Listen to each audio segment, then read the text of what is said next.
중년 남자들이 여자를 끝까지 사랑하겠다고 결심하는 결정적인 계기는 자신이 처한 문제와 고민을 상대방과 함께 나누고 정서적 유대감을 가질 때입니다. 남자들은 중년이 되면 능력, 재력, 외모가 남들과 계속 비교되어 폼나게 잘 살고 싶고 뭔가 자동으로 잘 됐으면 좋겠고 이런 마음이 커지는데 현실에서 마음이 무너지는 순간들이 생기죠. 그러다 보면 뜻대로 안 되는 상황에서 허세를 부리고 큰 소리를 치게 되죠. 결국 두려움 때문에 허세를 더 떨어서 순간을 모면하려는 거예요. 중년 남자들도 겉보기에는 강해 보여도 속을 깊이 들여다보면 자기애적 손상을 겪고 있다는 겁니다. 현실적으로 보면 중년 남자는 에너지가 고갈되기 쉬운 환경에 놓입니다. 직장에서도 밀릴 나이고 마흔을 넘어서면 잘 나가는 사람도 위기감을 느껴요. 선배들이 하나둘 밀려나가는 모습을 보면서 나도 그렇게 될 수 있다는 생각에 불안해지죠. 사업을 하는 사람이라도 체력의 한계를 느끼기 시작하고 나이 든 선배들이 무너지는 모습도 보면서 나도 곧 하는 생각이 듭니다. 결혼했다면 가정에서도 왕따가 되기 쉽고 독신이라 해도 크게 다르지 않아요. 부모님은 나이 들어가시고 친구들은 결혼해서 각자 바쁘고 총각대 만들어둔 인맥도 슬슬 무너지는 걸 겪게 되죠. 그러니 힘도 사라지고 고립도 깊어집니다. 그런데 아직은 젊고 괜찮아 보이니까 나는 안 죽었어. 아직 괜찮아 하고 외치고 싶어져요. 누군가에게 보여주고 싶은 욕구가 생기죠. 그래서 세 가지 형태가 나타납니다. 첫째, 도치적 태도. 나를 섬겨라. 나는 잘났다. 내가 너보다 강하다 같은 식이에요. 둘째, 완벽주의. 일도 완벽, 상황도 완벽하게 해야 하고 조금이라도 지적을 당하면 못 견딥니다. 셋째, 의존입니다. 큰 소리 치면서 부려먹지만 정작 부려먹어주는 사람이 없으면 견디지 못하는 상태예요. 이걸 재배의존이라고도 부르는데 사람이 없으면 아무것도 못하는 거죠. 종속의존은 매달리는 경우예요. 이건 남자만 그런 게 아니라 여자도 똑같이 나타나긴 합니다. 다만 오늘은 중년 남자들에게 좀 더 초점을 맞춰볼 겁니다. 남자는 일에 지배당하기도 해요. 왜냐하면 남자는 친밀감을 행동으로 보여주려는 경향이 강하거든요. 정말 사랑하면 일을 더 열심히 하게 돼요. 학생이면 공부, 직장인이면 네트워크를 만들거나 선배에게 어떻게든 잘 보여서 성과를 내려고 하고 사업가는 프로젝트를 더 벌리죠. 열심히 일하는 게 곧 사랑이다라는 게 남자들의 진심일 때가 많습니다. 그래서 어떤 사람은 일로 도망가는 거 아니야 라고 말하지만 그건 억울할 수도 있어요. 사실 열심히 일해서 사랑하는 사람에게 인정받고 싶어서 그렇게 하는 경우가 많으니까요.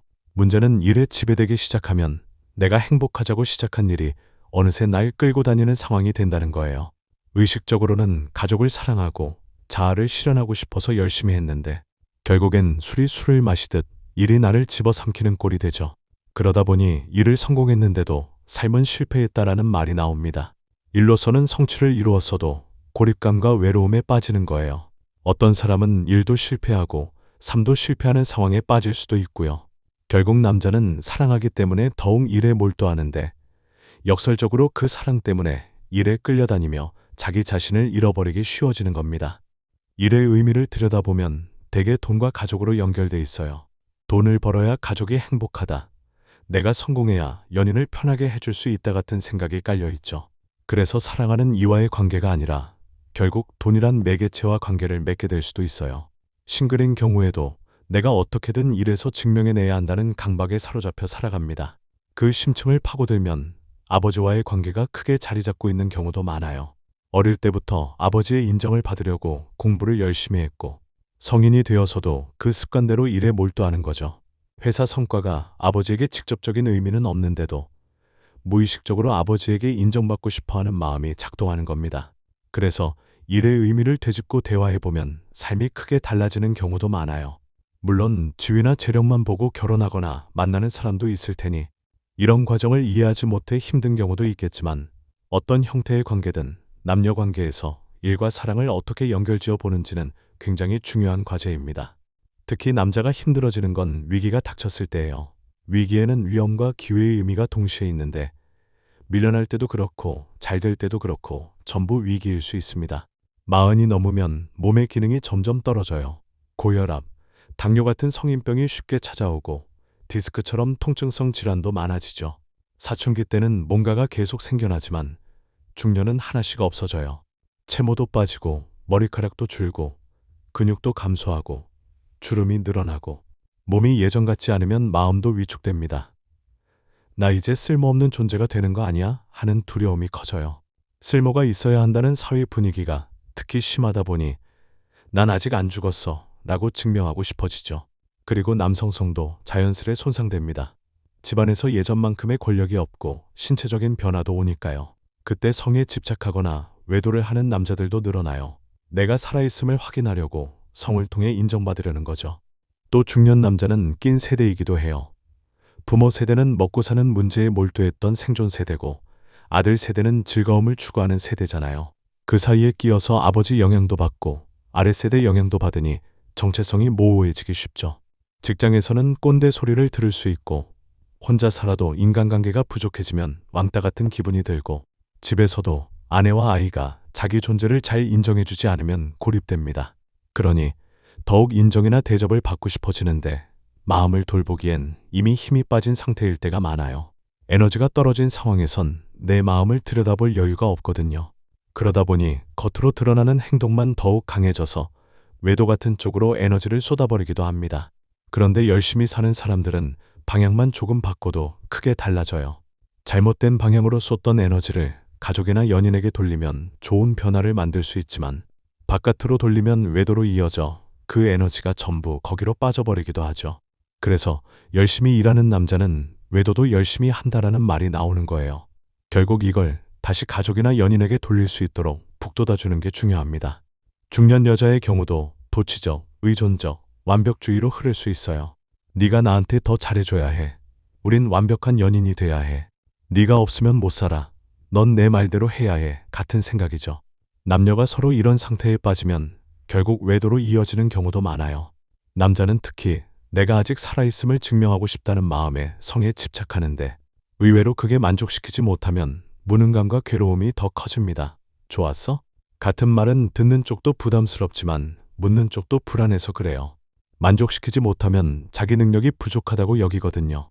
그래서 더 치열하게 내가 아직 죽지 않았다를 보여주려고 하는데 그 과정에서 좋아하지도 않는 상대와 성관계를 맺고 외도를 해버리는 일이 생겨요. 알코올 의존이 술을 싫어도 마셔야 견딘다는 것과 비슷해요. 싫어도 어쩔 수 없이 하게 되는 거죠. 중년 남자가 외도를 하게 되는 또 다른 이유는 아내나 연인도 성적 관심이 떨어질 수 있기 때문이에요. 폐경기나 육아 혹은 사회생활에 바쁘다 보면 섹스에 신경 쓸 여력이 줄어들어요. 40대 싱글이라면 자기 자리 지키느라 바쁘고 결혼했다면 아이 돌보랴, 집안 챙기랴 정신없이 지내죠. 이러다 보니 남자는 점점 더 갈급해져서 어플을 뒤지는 유부남도 생기고 가까이 있는 사람에게 무리하게 접근하기도 해요. 금숟가락 어플, 궁전 어플 같은 곳에선 기혼자들도 여자들을 찾고 총각인 사람도 마찬가지고 여친이 있어도 다른 상대를 찾기도 해요. 그만큼 남자한테 성은 감정을 표현하고 수용받을 거의 유일한 창구가 되기도 합니다. 남자는 어릴 때 엄마에게서 에너지를 받고 어른이 된 뒤엔 아내나 연인을 통해 다시 에너지를 공급받는데 이를 붙들고 있을 땐 그 문제가 보이지 않다가 일에서 밀리거나 성공 후 허전함이 덮쳐올 때 그 갈증을 외도로 해소해버리는 거예요. 이만큼 성공했고 모든 걸 다 이뤘는데 왜 이렇게 허전하지 싶은 순간이 찾아오면 진짜 내 모습이 아니라 조건에 맞춰 살아온 가짜 나였다는 느낌이 폭발하면서 난잡한 관계로 빠져들기 쉽습니다. 남자는 이해와 공감을 행동으로 표출하기에 외롭고 무가치하게 느껴질 때도 말로 나 좀 알아줘라기보다 몸으로 표현하려고 듭니다. 그래서 더 위험해지는 게 중년의 위기예요. 여기에 발달 단계의 과업 실패가 겹치면 골이 깊어집니다. 예를 들어 에릭슨의 심리사회적 발달 단계를 보면 청소년기의 정체성을 확립하고 성인 초기의 친밀감을 형성해야 하는데 우리 사회는 입시와 취업에 매달리다 보니 이 정체성과 친밀감 형성이 미흡한 사람이 많죠. 그러다 보니 중년이 됐을 때 성적 경계가 허술해지거나 집착적이 되거나 자폐적 성향에 빠지는 식으로 문제가 튀어나오는 거예요. 어떤 이는 오덕 취미에 몰두해버리고 어떤 이는 조건만 보고 결혼해서 서로를 잘 알지 못한 상태로 지내다가 결국 난잡한 성행위나 외도를 벌일 수도 있죠. 클럽에서 테이블 잡고 돈을 펑펑 쓰면서 젊은 이성을 유혹하는 모습을 떠올리면 이해가 쉬울 거예요. 그게 젊을 땐 통할 수도 있지만 중년이 돼서도 그 습관이 남아있다면 인생이 허무해지고 자괴감이 몰려올 수 있죠. 청소년기의 정체성 발달에 결손이 있으면 내 존재를 인정하기보다 물건이나 특정 상대와 일체감을 느끼려는 방향으로 흐르기 쉽습니다. 그래서 자폐적으로 프라모델이나 오디오에 빠진다든지 반대로 상대와 경계가 없어져서 집착한다든지 하는 식이 되죠. 성인 초기에 친밀감 형성에 실패하면 적당한 조건만 보고 결혼하거나 연애도 대충 하고 그러다 중년이 돼서 외도로 터지기도 해요. 클럽 테이블이나 어플에서도 비슷해요. 금숟가락 어플, 궁전 어플 이런 곳에 돈을 걸고 접근해서 하룻밤에 몇백만 원을 쓴다거나 거래처를 상대로 마음에도 없는 상대와 놀아나는 일들이 벌어지는 거죠. 중년에는 이런 문제들이 더 도드라집니다. 5단계 청소년기의 정체성, 6단계 성인 초기의 친밀감을 제대로 못 겪었기 때문이기도 합니다. 그렇게 외도로 이어지는 형태를 보면 크게 두 갈래예요. 첫째는 늦바람처럼 죽기 전에 제대로 사랑해보고 싶다 하면서 정신 못 차리는 경우고, 둘째는 약자를 골라 지배하고 착취하는 형태입니다. 늦바람형은 가정이 있든 없든 현재의 모든 걸 내려놓고 전혀 다른 상대에게 뛰어드는 거죠. 심지어 상대가 아주 예쁘지도 않은데도 현실 감각을 잃고 빠져버립니다. 여기엔 오피스 와이프처럼 함께 일하면서 친밀해진 관계가 사랑으로 발전해 멈출 수 없는 경우도 포함돼요. 반면 지배형은 거래처 직원이나 부하 직원처럼 위계에서 자기보다 약한 사람을 골라서 착취합니다. 회사에서 고립된 사람, 지나치게 의존적이거나 공격적이어서 주변 도움을 못 받는 사람을 교묘히 건드려요. 그렇게 약자와 은밀한 관계를 맺고 우월감을 느끼는 거예요. 오래 사회생활을 했으니 누구를 건드리면 만만한지 잘 알고 거기에 맞춰 접근하는 거죠. 유흥업소를 찾거나 채팅 어플을 이용해 돈을 써가며 이런 식으로 푸는 사람도 적지 않습니다. 결국 이런 문제들의 근본은 마음의 연결감 상실이에요. 외롭고 일에 끌려다니다가 뭔가 모르게 무너졌을 때 내 마음을 둘 곳이 없으니 잘못된 선택을 하는 거죠. 물론 외도를 안 하고 우울에 빠지거나 자폐적으로 침잠하기도 해요. 우울은 자기를 향한 공격성이기도 하고 불가능한 걸 원해서 좌절에 생기기도 하며 내가 나를 미워하는 형태로 나타나기도 하죠. 자폐적 성향은 무언가에 미친 듯이 빠져드는 건데 오디오 기기나 골프 클럽 등 취미에 갇혀버리는 거예요. 이런 다양한 양상들이 결국은 연결감이 끊겼다라는 같은 뿌리에서 비롯됩니다. 답은 친밀감에서 찾아야 해요. 예를 들어 너 정말 열심히 살았어. 고생 많았어 라고 가족이 진심으로 인정해주면 중년 남자가 확 무너지는 경우가 많거든요. 인정받고 존중받는 느낌이 들면 긴장했던 마음이 풀리는 거예요.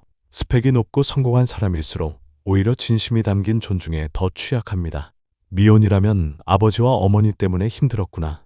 여기까지 오느라 애썼다고 삶 자체를 봐주면 깊은 연결감이 생겨요. 그럼 상대도 이 사람은 나를 이해해주려 애쓴다고 느끼고 나를 더 위로하고 도우려고 합니다. 이런 걸 상호 호혜성이라고 하죠. 상간녀들이 흔히 쓰는 게 감정화법이에요. 오늘 많이 힘들었지. 속상했겠다. 기분이 어땠어 같은 질문으로 감정을 읽어주고 그 감정을 함께 불러오면 남자들이 스르르 녹아버립니다. 여자들은 수다 떨며 감정을 주고받지만 남자들은 수다에 익숙하지 않아요. 어휘량 자체도 적어서 마음을 말로 풀어내기가 쉽지 않죠. 그래서 고생했네. 힘들었겠다.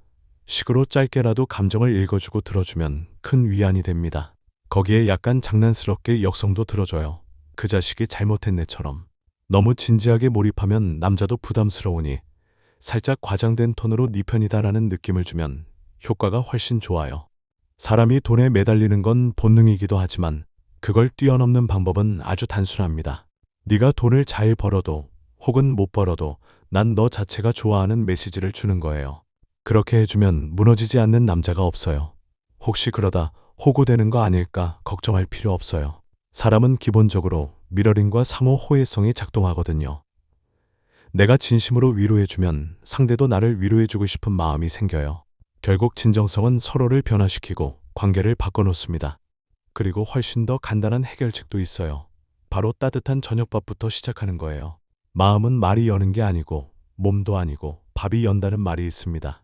허기진 몸과 마음을 채워주면 훨씬 달라지거든요.